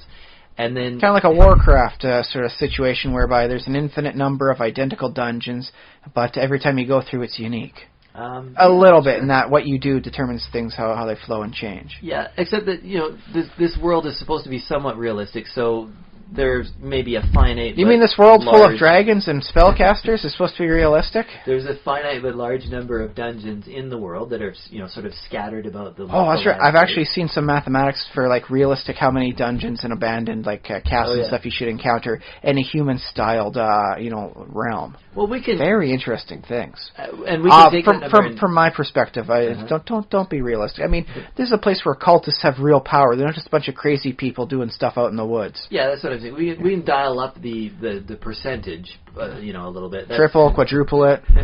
and let's face it, fantasy realms have a very good back architecture. Whoever was building this stuff 5,000 years ago, it is not ruined. Those traps are still active. Yeah. So congratulations, but 5 millennia ago, architect. So given that, there's almost a Darwinian, maybe that's the wrong word, but there's like a selective bias from the players. You gather 4 adventurers in a tavern, and there's thousands of dungeons outside in the countryside surrounding, and that combination of players happens to influence which dungeon they choose to go to, and they choose one that's sort of appropriate to them. In most ways. See, this is sounding a lot more like WoW to me, because it's like, oh no, let's not go to that one. That one, really has a lot of high demand on this. We're really not well equipped for that, so let's go back to the 5, man dungeon, smaller leagues. A lot like World of Warcraft, yeah. So how would that play out then? If you're doing like like the roll for initiative, like you're doing like a massive raid, you get like a 40-person party. Could you imagine trying to do that in D&D? Yeah, I think that you'd have one central DM, and then you've got like 3 sub DMs to each control the separate little mobs and the various things. So it's like, okay, those of you attacking, this mob, go over here, and we'll tell you about splash damage as everything goes, and we'll each do a round by round turn. I think I've heard of stuff like that happening. That'd be pretty harsh. Like Gen Con and PaizoCon and places like that. I remember them back in the day trying to do 100-man Magic the Gathering game. Most people wound up dying before they ever got their first turn, because it was like, okay, I play this card, I play this, all players take 1 damage. Repeat 19 times, everyone's at 1 life, except for the person who's like, oh, I got my healing salve, I've got 3 more life. So. Yeah. Okay, so yes. The front gate. So the front gate, like what I the idea I had was that front gate needs to be a little bit of a barrier too, in that I think it has to be a barrier. Otherwise, why is this place not looted? Like what's keeping everything out? What's keeping the goblins and kobolds from taking everything? Lord knows they got numbers enough they can set off all the traps and still get it. Yeah, or it could be like hidden or something like that. I do recall one adventure. I have the book for it. Never wound up playing it for anybody, but I really did enjoy it. It was full of tricks and traps and all that sort of stuff. Classic. Like, ooh, can you solve the dungeon? Not just beat something with your weapon until it pops loot, right? Yeah. And to actually get in, what you had to do was put a silver ring in a small little slot on there, and that would open up the door as the ring disintegrates. So it's effectively 25 gold, values like silver ring or more pops in there. Magic rings can too, but it like winds up popping out, into nothingness. And it's like, if they do a search check and all that, and you can find some like silver talc residue around there. If they can't figure out how to open the door, maybe this dungeon isn't the right kind of dungeon for them. So not only was it a nice barrier to explain, like, why is everything still active? Why is it going this way? It's like, one, not everyone has 25 gold just to blow on a ring to open a door for a little bit, right? And 2, you have to be smart enough to get in there. But it also tells you exactly what you're getting into. This is a tricks and traps-based dungeon. Mm-hmm. Whereas if you want more of a hack-and-slash dungeon, you have 2 to 3 ogres guarding the front gate. Yeah. They are the barrier that keeps it out. In which case, you definitely encounter much different things inside. And so I think the front gate is possibly the best example for you to show everybody exactly what sort of dungeon everyone's popping into. Yeah. What's going on. You can have surprises later on, but sort of the overall feel is supposed to be consistent with that front gate experience. Yeah, and the other thing I was thinking, like, you could have, warning signs like abandon all hope on the front, or just keep out. Not all warning signs need to be a sign. You can have like a bunch of humanoid heads on a stick. Even that. Yeah. That's kind of a nice, very primal language warning there. Yeah, and the other thing is, like, I've always found in D&D, I've always found barriers tempting. I've always found, like, if there's somewhere... It's a challenge, you say. In video games, it's like, go to the edge of the map and, like, run against the wall. Like, why can't I go any further than this, in a video game? Which is why in a lot of the world maps, they have it circle over. You just constantly wind up going east until you're at the west, or you keep going north until you find yourself at the south.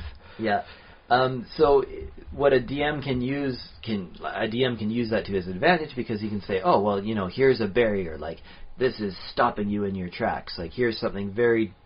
difficult. I mean, this is the essence of D&D challenges, is that there's... It is ringed by a infinitely deep pit.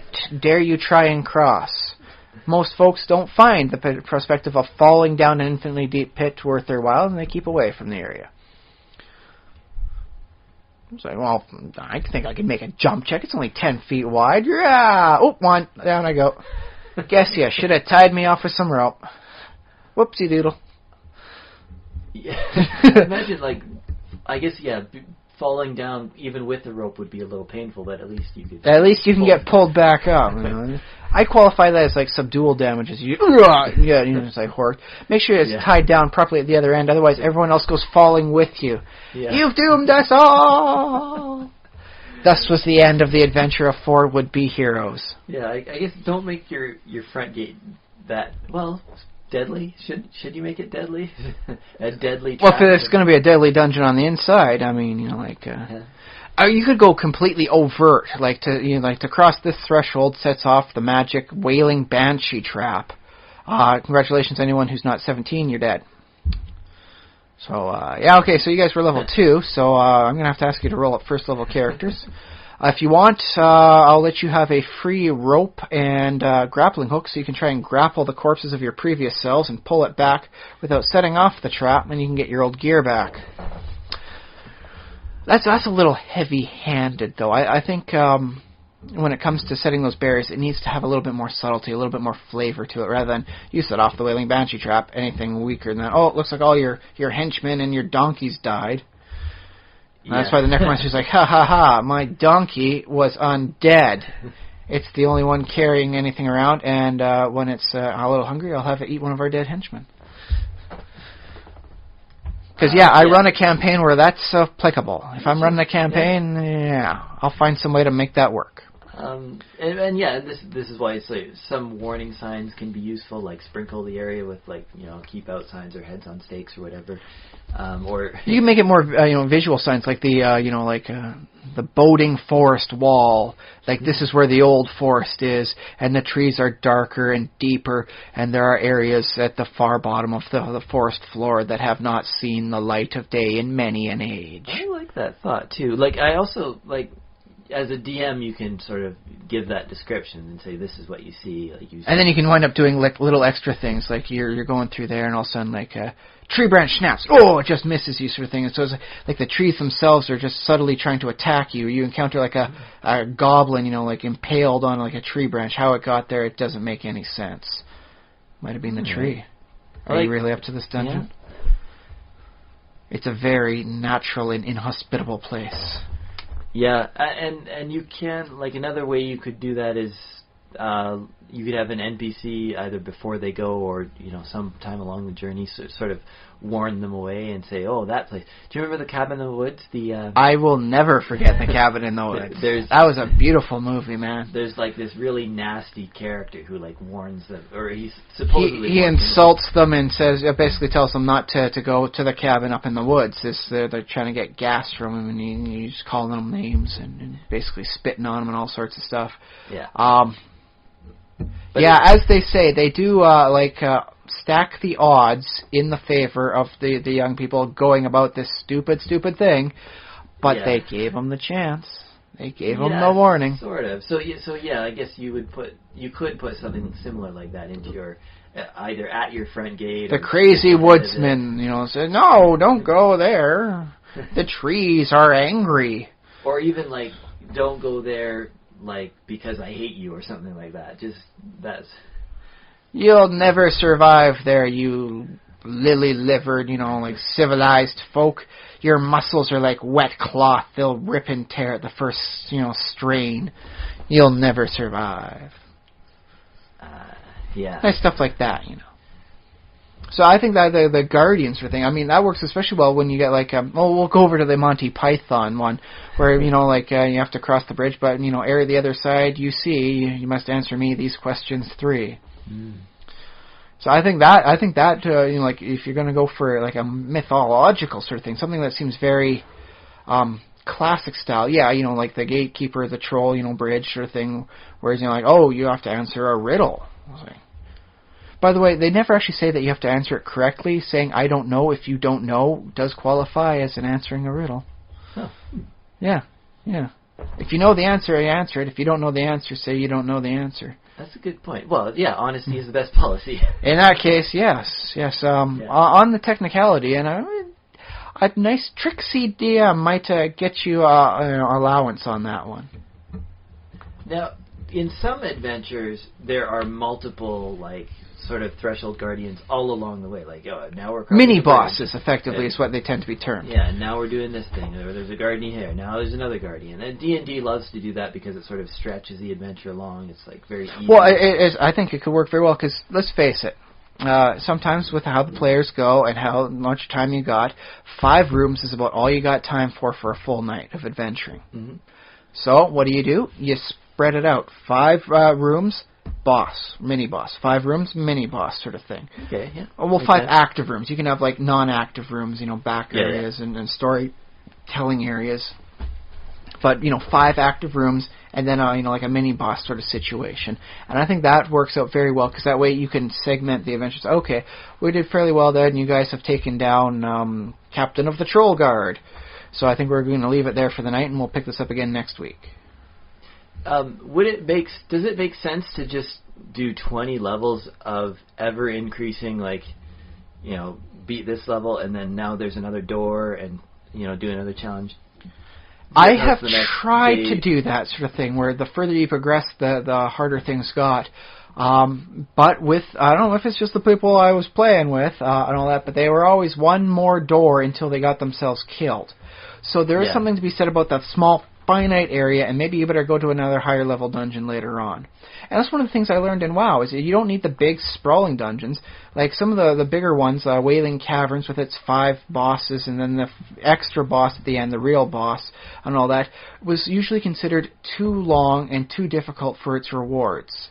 Oh, yeah. And so you didn't get a lot of people going for it. It's like, I'll just level up a couple more levels and go hit something shorter and a little bit easier. And I think there's very much something to be said about a small, finite, styled, compact dungeon. Mm-hmm. It doesn't need to be that big. It needs to have maybe a consistent theme. But what you get off of that one, like for the boss on the one, can allow you to get into the second dungeon sort of thing. So effectively, the dungeon itself is split into 5 like geographic areas. Each which will take you, through this a bit, that bit, and then, oh, hey, by the time you get to the end, you're fairly high level, but you have that downtime between it, and it feels a little bit more natural as opposed to, and then you hole up in a room, and you put, wedges under the door so no one can sneak in, and that's where you, spend the night, sort of thing. It's a lot more natural, even in a very unnatural world or dungeon on that sort of sense. Right. Would it get tiring to just see, I guess it might be almost pattern like if you had sort of heads on stakes at certain intervals in the dungeon. Like here's another one with heads on stakes and a sign that says keep out, and so no further. If you've got throw them for a twist every once in a while. Put a bunch of arms on stakes. Arms on stakes. Yeah, just mix it up You gotta do something with the rest of the body. It can't all be head chopping here, buddy. We only have so many guys that we can We ran out of people. I mean, there's only... Elves don't breed that quickly, so we got a lot of, elven torsos on extra big sticks. And then it's there's a sign that says, I know you can read this. If you've gotten this far, seriously, stop now. It's Do you not see what we do with bodies? If you fail, you will not be in one piece.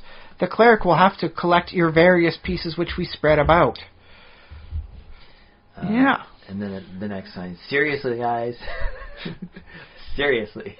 Why do I even bother? You're not listening to me. When you get back in town, go see the Sign Makers Guild. We offer reasonable rates, even if no one pays attention to us. Not all dungeons need to be that serious. You can have some fun with it. Play up a trope, see how far it goes before it becomes completely ridiculous. So, yeah. So the front gate. Yeah, I think What's the thing though? There's there's a classic thing to it. The gate to the underworld. The various bits where Dante goes to the Inferno, into Purgatory and all that. It's marked with very specific areas. And it's its own unique spot. And I think every dungeon, if you want it to be something that people remember, has to be unique. Has to be different. You have the living skeleton acting as the front door. That's good. Yeah, or like a golem or something. Yeah, some sort of bone golem or a door golem. Last week we talked about how horrible it is that golems are so hard to beat. In which case, actually having it literally as a door, I think it's like, okay, yeah, we can't beat you, but you can't chase after us to pummel us. Is that a monster, actually? A door golem? Because that's actually kind of a good idea. I do recall some second edition stuff where they had various, what is effectively golems? They were sentient. Animated door. They were magic items, effectively, that were, intelligent. And yeah, there was a door, there was some nice stuff you put up on the walls, like, reliefs and whatnot. And, I thought it was always severely underused. Yeah. But then again, that is the kind of thing you want. Maybe call it 5% of the time. Yeah, that's what you want to do. You necessarily want in every dungeon, because then it's like, what kind of world is this? But then again, you can also mix things up. I remember one Hero Quest adventure where everyone starts effectively just fresh out of like a jail cell. They were led down by a person who was promising them a secret way into a dungeon, but it was a trap. They betray. The lights go out and you get beaten unconscious. You wake up in jail cells. All your stuff is taken away, but you guys are resourceful, and so you managed to pick the lock with a rat bone, and now you're free from the dungeon jail cells, but you're without your gear. And so they only did that I think the one time really. Well, I like that thought too, because I never kind of got the whole you fall unconscious and wake up in jail. I never really liked that too much in D&D. You're beaten unconscious.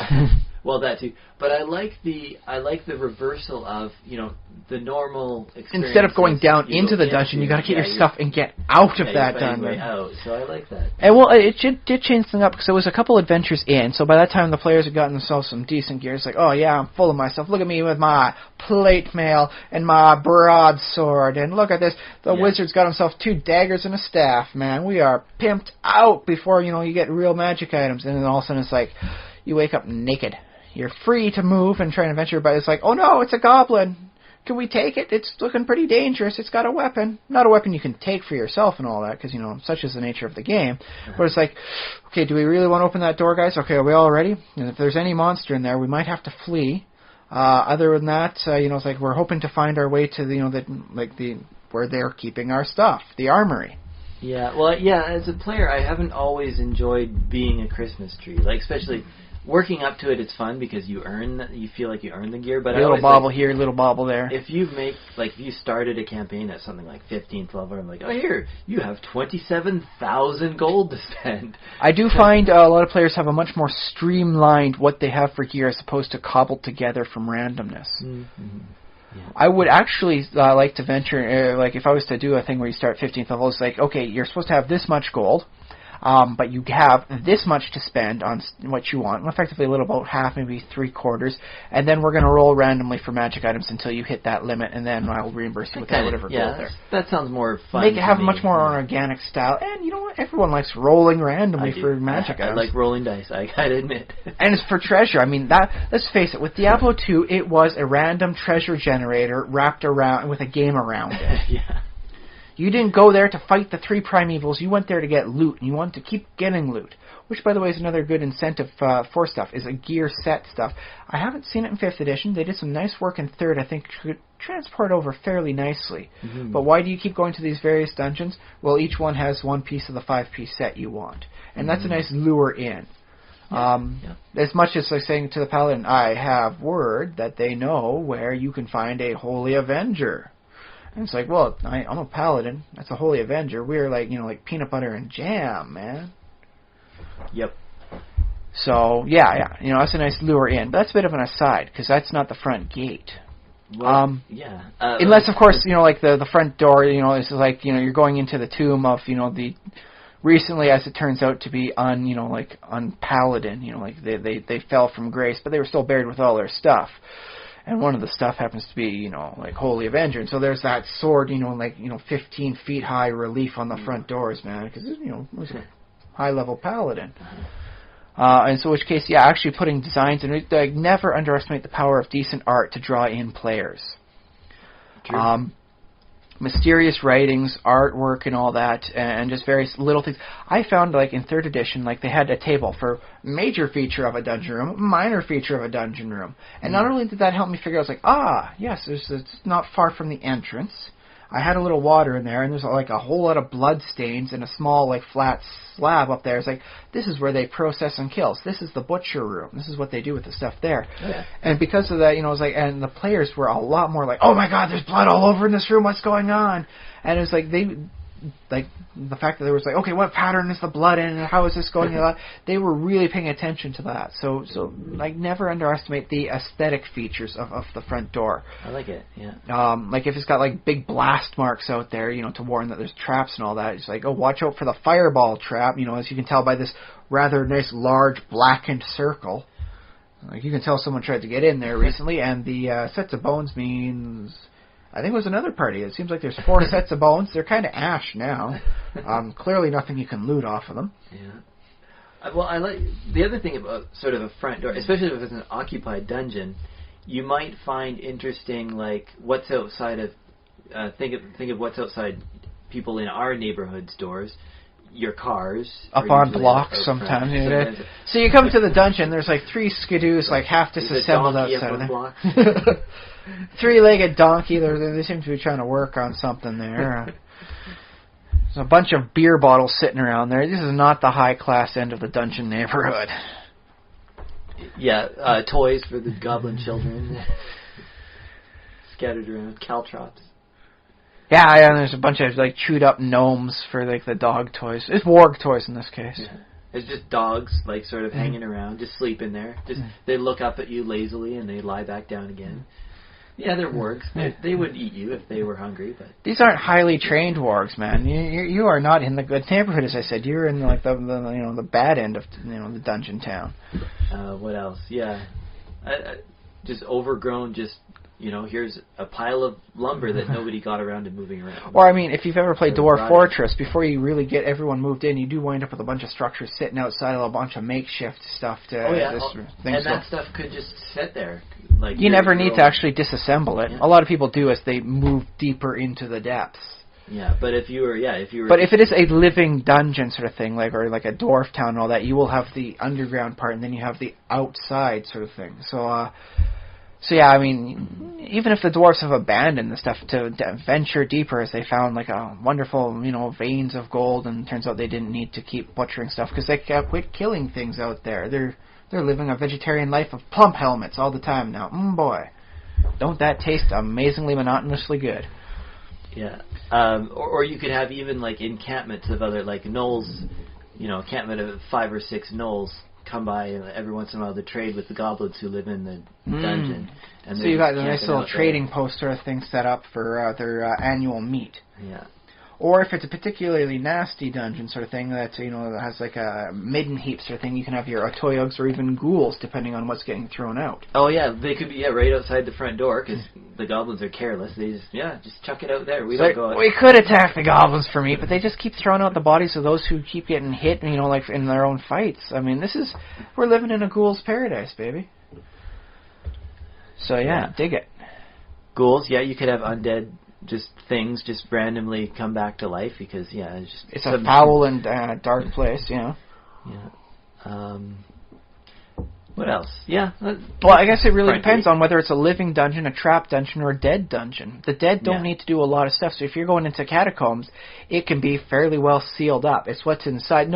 Nobody wants to break in because, like, once you open the door, maybe you can't get it closed, right? I mean, possibly. Clearly the doorway between life and death is open down there. Things aren't going too well. Do you really want to physically open the door and maybe not get it closed again? Or it's like, yes, the door is open, but there's that body that, like, the guy who wanted to raid the tomb, and he's still there, and every time someone goes up to him, like, what happens? Like, gases escape out of him. And, like, or you could make it so that he is cursed. He's the one that undid it. So until the vile taint of the dungeon can be cleansed, you have this thing where his ghost is stuck at the doorway. He is the person that warns you of what there is in there, and the only way to free him and release him into his final afterlife is to cleanse the dungeon. So that gives you more incentive. It's like, no, it's not just for us and for the sweet loot we're getting. It's to make sure that poor man can finally reach rest for his mistake. Or like maybe he's after some, the eye of some gem or something like that, and you get him, you bring it to him, and it's like, oh, I got it. And I can die. Oh, nope, I caught it before it hit the ground. In the pocket it goes. It's ours now. Oh, and the ghost comes back. Yeah, you've set up an eternal loop between life and death. The ghost comes back, you give him the gem, he falls down dead, take the gem, he comes back. Just... Quit doing this to me. You're denying me my eternal afterlife. But I'm so greedy. Just let me keep the gem. I can't, I have to. Have you seen the size of it? It's like an apple. It is this is called the apple of the Sultan sort of thing. It is an emerald, literally the size of an apple. It's like it's a green apple, though. That's why it's an emerald, not like the red ruby emeralds. Yeah. It's like the old put a rock in a hole in a coconut trick, and the monkey sticks his hand in there, and he grabs the rock, and he can't pull his hand out again. Yeah, only with the ghost, and the rock is an emerald. And he can't get out of the... he's stuck in the material world. But you know what you could wind up doing with this effective eternal feedback loop is you have one-upped Tesla, and you've created a telephone system, effectively, to the land of the dead. You can effectively talk with the dead without needing a talk with the dead spell. It's like, okay. Yeah. You gotta get a hold of this person and give him this message. Alright, I give him 24 hours, and he's back. What did they have to say? I like it. That almost feels like an origin for an oracle too. Like, it turns out the oracle's not really an oracle. It's just some jerk who won't let the ghost go to rest because he keeps disturbing the apple of the sultans. Yeah. Okay. We need an answer to this. Okay. Oh, it's not bad. Okay. All right. There you go. Back to rest. There is some really wicked bad karma for denying the eternal rest of a person just so that you could become like the oracle. Yeah, I would. Sure, yeah. But I think that's all I can think of. But yes, okay, so I guess we're running about at the end of our thing. Yeah. But I think the final thing is, you want a memorable dungeon, you have to have a memorable entrance. It can't just be like a hole in the wall, unless you're actually going into like some sort of giant thing and you're attacking Ratman, in which case it could literally just be a hole in the wall. But that's still memorable and unique in and of itself. Yeah, I was going to say a hole in the wall, sure. But yeah, so something is notable about it just by virtue of it being the front gate. So yeah, you might want to add some... But then again, you might want to have it be just a generic front gate after a few like special things and trapped, first areas, just to put the players paranoid and see how long it takes them to open the door and go in. I like that. Because let's face it, you're playing a game for amusement. You got to get amused too. Yeah. Indeed. But I mean, think about like any story, like anything in the movies and all that. It's always something notable. It's something like to get to talk to the architect and all this for Matrix and the sequel movies, which by the way weren't that bad, especially the second one. Right up until the last like 5 minutes, it was a decent movie.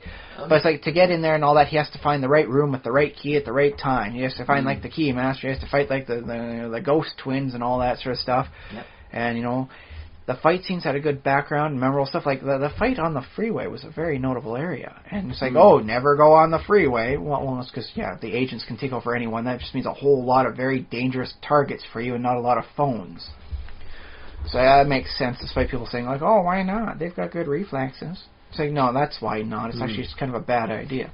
Yeah. So in which case you can even think of, like, in this case, getting to the Keymaster sort of thing, and getting them, and then the whole freeway thing as its own dungeon. It's a moving, like a dungeon on its own sort of thing. And I mean, take that as a concept, a moving dungeon. Oh boy. Yeah, where the various pieces and stuff is going, and you can use that for and against each other and all that stuff going on there. Yeah. And then after that, the next dungeon was like actually using the room at the right time, which winds up blowing up the place behind it, so you can't technically, you only got your one chance, and all that. And that's a very nice way of looking at a multi-part dungeon that is divided into different areas. Each of which is very unique in its own sense and style, and very different in its sense and style. Mm-hmm. I'm being attacked by what's effectively supernatural creatures, in a mansion. Now I'm on the highway. Now I'm talking to a man in a room full of TVs. Each of which is a very memorable scene, and they all link together thanks to that, and that is effectively a dungeon. Yeah. And then the Matrix itself is entirely a dungeon on its own sense, right? Yeah, for sure.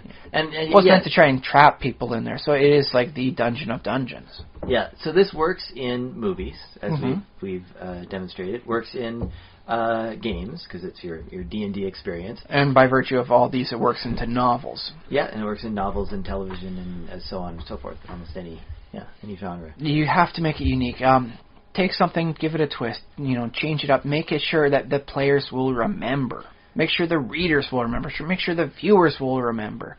Even if they don't actually know that it's a dungeon. Even if they get fooled into thinking it's the freeway. That's a dungeon, buddy. Yeah, and I suppose the other aspect to it, which we made, is that the players, or the characters, have a reaction to it. Have their own internal psychological reaction to the fact that they're crossing a threshold.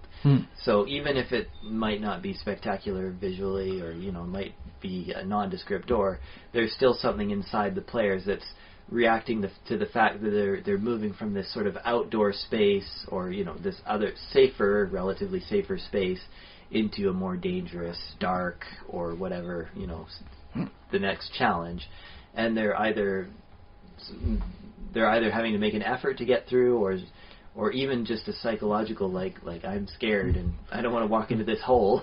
That is why I've never liked planner gates in D&D. It was like, boy, you go through a blue gate. This time you go through a dark blue gate. This one is a gray gate. This one is a black gate. This one's flaming red.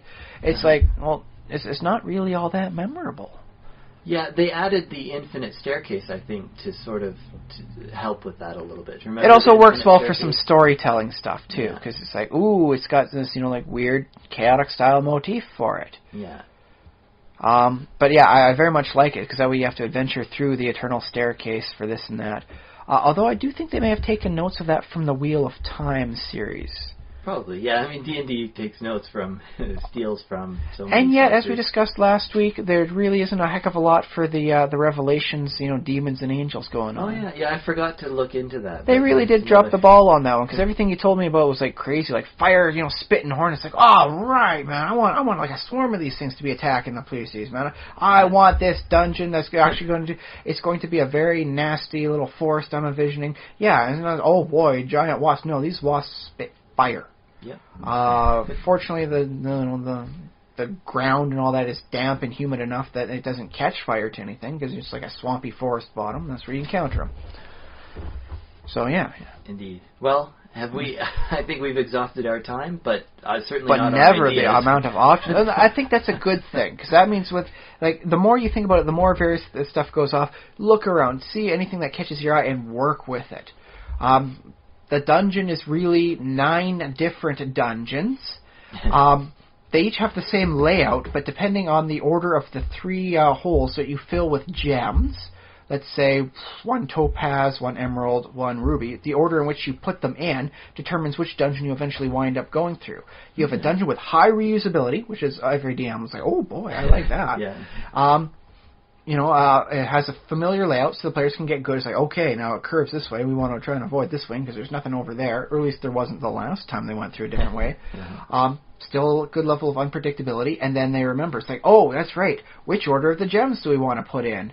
And, so-and-so said, in the previous thing, as I did my research, it has to go this order here. And where did I get that from? I was looking right behind you, Josh, at your 3 Lord of the Rings books with the 3 circles there. 1 yellow ringed, 1 red ringed, and 1 green ringed. There's inspiration everywhere if you can find it. And Absolutely. I may have to call dibs on the 9-fold dungeon. Sure. That was actually pretty rocking. I like how it just came up. I like it. Well, it sounded fun to me. So, yeah. There you go. I think we're going to have to say goodbye. But we will be back in another week. 7 days. Back in your lovely ears. All of you. Well, even if they're not lovely. I mean, there's something to be said about a character of cauliflowered ears. Whatever kind of ears we have, we hope you're in them. We hope that we are in them. Let me see. I've been Josh Gillette. I've been Ryan Kirkby. Finland.